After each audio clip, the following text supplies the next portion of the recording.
Hey everybody, we're going to be doing the LT1 engine today. As I said last video, I wrote a couple things down as far as what we're going to be removing today. Usually we want what's the most bulky and try to move around that, so that way we don't get caught or get any, I don't know, that's just kind of my procedure on doing things. So you want to get off all the pulleys and everything up front as much as you can, and then work over to the top. In my case, like, you can't just pop off the intake. Maybe you can with the fuel rail. We're going to find out together, but do one thing at a time and kind of go from there. To give you guys a quick gist of everything that we're going to be removing, we're going to start on the left side of the engine. If you're facing the engine, we're going to go with the alternator bracket, AC compressors right below that. The EGRs on the right hand side of it, I believe it's the EGR, I'm not too sure, but we'll find out. Then we're going to start removing the water pump. Once we have that out and drained and all that stuff, go to the throttle body and take off that fuel rail.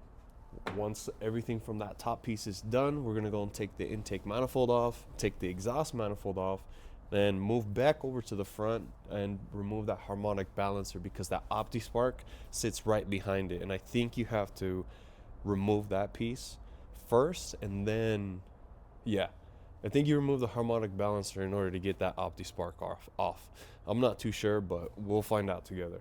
But after that, everything should be off of the engine block, so we should be able to kind of give it a full runaround, like inspection, see how everything is, and then we'll go ahead and flip it over, take the oil pan off, kind of inspect everything that's going on inside, or at least at the bottom, and we'll put a pause there, maybe move on to something else, but that's kind of what I want to get done in today's video.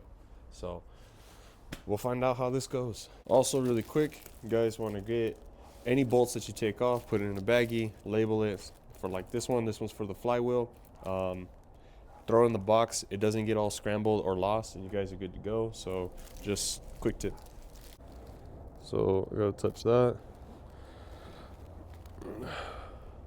Gotta take this off, get the bolt behind there, and then get the bolt that sits right there where my flashlight's at. This one. It should be good. Hey, mister. What are you doing? Okay, yeah, I know. Hi, buddy. Hi, big kisses, big smiles. There's the other one. Hi, baby girl. Hi. Hey, don't be eating that. Come on, dude.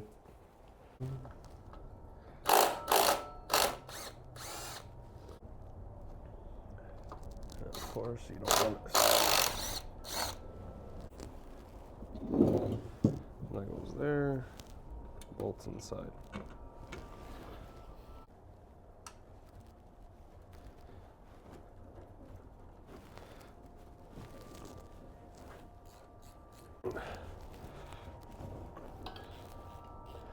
Oh, look at it. Loose. It's loose. So it looks like it came off with the lines as well.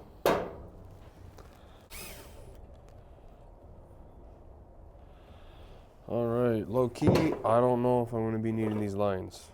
Not gonna lie to you. We're gonna go ahead and put these underneath the car just so that they're up and out of the way. Let's go ahead and toss this inside our pin.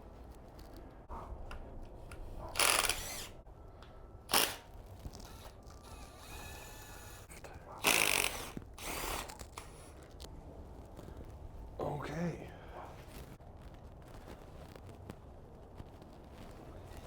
Oh, that don't look nice, dude. Ugh. So we're taking this stuff off right here.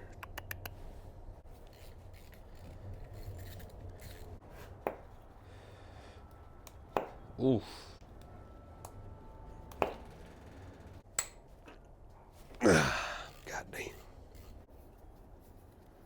Why is this connected to that? Lefty loosey, I think. Down.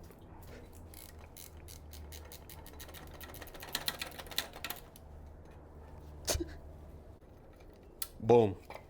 Check that out, homie. I'm gonna just put this in the back because, you know, the thing with the thing and the thing and the thing. Huh? Why are we crying? Señor Milo. Señor. Huh, cariño? Why are we crying?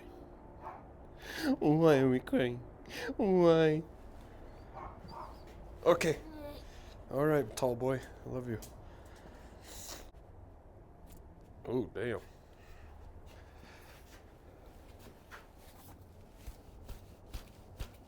Alrighty. Ooh. I just broke that. So it looks like homie is connected over here. Here we go. Alrighty. Goes underneath the car. That's the place for it. Just kick that.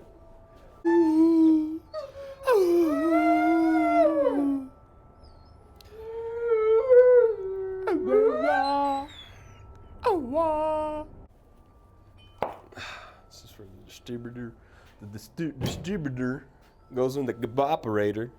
That goes with the coolant.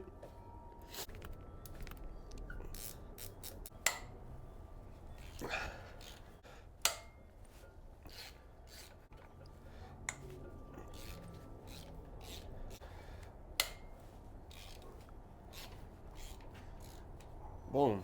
Boom, boom.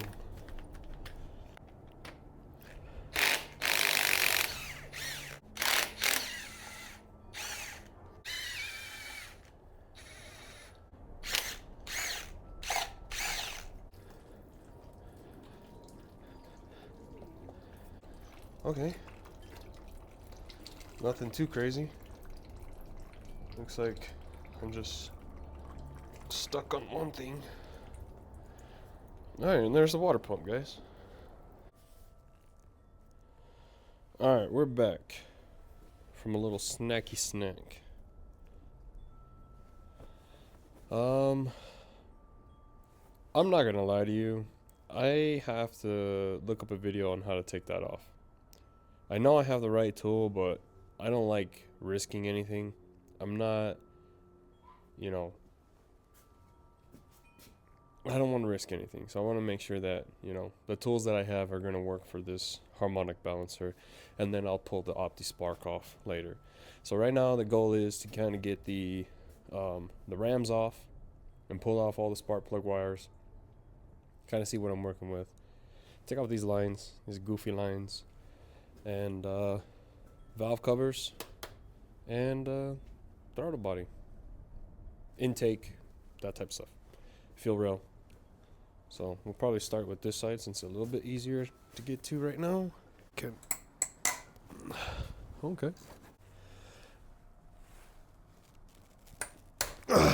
Okay. Line her up and pray. Oh, okay. Prayers answered. Not gonna lie to you, I really thought this was gonna be a bigger pain. As you can see, it looks like this back end is broken. So there's a stuck bolt in there. And then this is a pilot. Maybe this is the other bolt. It looks like there's a stuck bolt there, but I gotta clean that off with brake clean and find out. Right now, it's not that important. I think my chickens are fighting.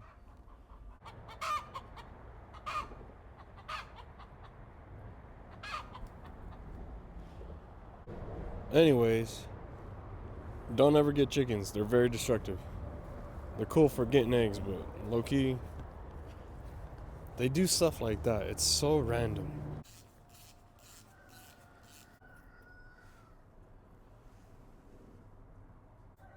Oh well. You know, I always wanted to smash a window with one of these things. Maybe I'll try it on this.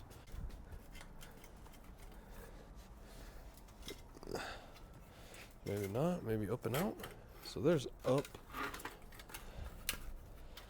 Where's out? Alrighty. These are the, I've run into a couple problems where, like, these are kind of inevitable to break because you can't really get a good pry on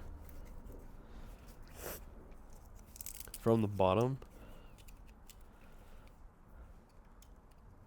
Yeah, there's no way to get a lip in there, and you're almost best off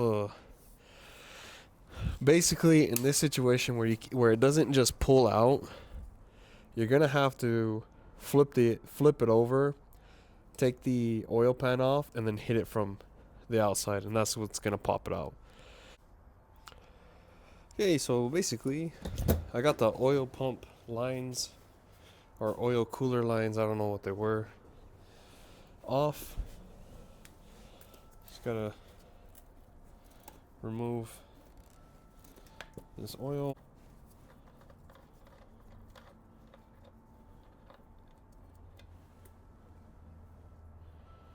Oh, okay. I don't see any signs of like metal. So another good thing, like these ram bolts, like, or the exhaust bolts, I know I'm not gonna reuse them because usually they come with new ones, but always just keep your hardware no matter what. Same thing with like your spark plugs. Don't throw them away quite yet. I mean, I would save like one or two and then you can toss them, but keep all your hardware. It's gonna be a lifesaver at the end of the day, trust me. So these old ones, like these old spark plugs, they all matched up, look the same, so trash. So we got everything from the front, we got the headers from both the sides. Now we're gonna go ahead and take off a bunch of this stuff up here. So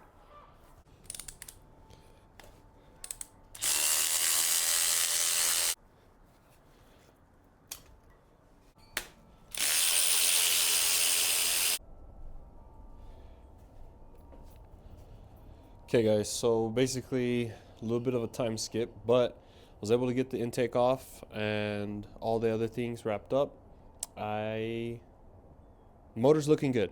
I don't see a bunch of issues with it. All the rockers look fine. They don't look too wore down. Valves, the top of the valves look fine. I mean, I'm not seeing anything out of the ordinary. And none of the rods look bent. So that's a plus. So basically at this point, what I'm gonna do is obviously kind of cover it back up. You know, I think I'm gonna take off the rockers, the rods, and then kind of just cover the entire top of the engine. At this point, basically my goal is to get it into the car. So I want to mock up the motor mounts, mock up the transmission, and kind of see where everything's going to sit before I get this sent off to a machine shop. I know it runs, so I know it's a good engine. I don't know what I'm going to do with the heads. Excuse me. I don't know what I'm going to purchase for the rockers. I don't know if I'm going to do lifters, what are they called? Roller lifters. I'm not sure if I'm going to do all that stuff yet. I don't know what I'm going to buy, but I know the next step forward, and that is to get this engine into the car and secure it with the motor mounts. At that point, I need to get the transmission mounted to the back of the engine and secured to the car, so that way I can do all the cutting, fitting, whatever I need to do to have this fit there perfectly, because all the front end is more likely going to be changed. Different pulleys, different alternator, whole bunch of different stuff. It's up to my choosing, but I need to get the basics in. As soon as I have that done, then I can rip it back out and then start doing the full teardown. Take the heads off, send the block out, make sure that the sleeves are good, make sure that the piston rings are good, maybe even have it honed. Keep it bone stock, you know, the $300, $400, however much it is to get it refurbished, right, and resealed. Soon as it's done with that, same thing with the heads. If I want to put new heads on, I'm probably going to send it to the machine shop as well, so that the cam and all that stuff is good to go. And we should get a complete car back, or complete engine back, excuse me. At that point, we have it already fitted. We already know the transmission fits and it's ready to get put in. We'll just keep it on the side and just start working on the car itself. Like I said, right now we're at a stopping point here, so I'm going to be doing the interior of the car. We're going to get that prepped up and ready for any type of cutting that we need to do for the transmission. So if the bell housing is a little bit too large, we have to mock or notch the, I don't know exactly what you could call it, but the center column, the hump that's there, if I need to notch it, I can cut it and notch it, but I don't want to burn through all the tar that's on the bottom of the floorboards, all the rust. I want to clear all of that stuff up, get everything nice and cleaned up, POR'd, so that way it seals the rust, there's no more rust there. And then that's going to be the next step. That's more likely going to be a 2-part video as far as the cleaning everything up on the bottom. But for now, we have the full engine teardown, and so far it's looking good. So yeah, I'll see how this plays out and kind of go from there. But that's basically it for the video. Thanks guys for watching, and see you next week.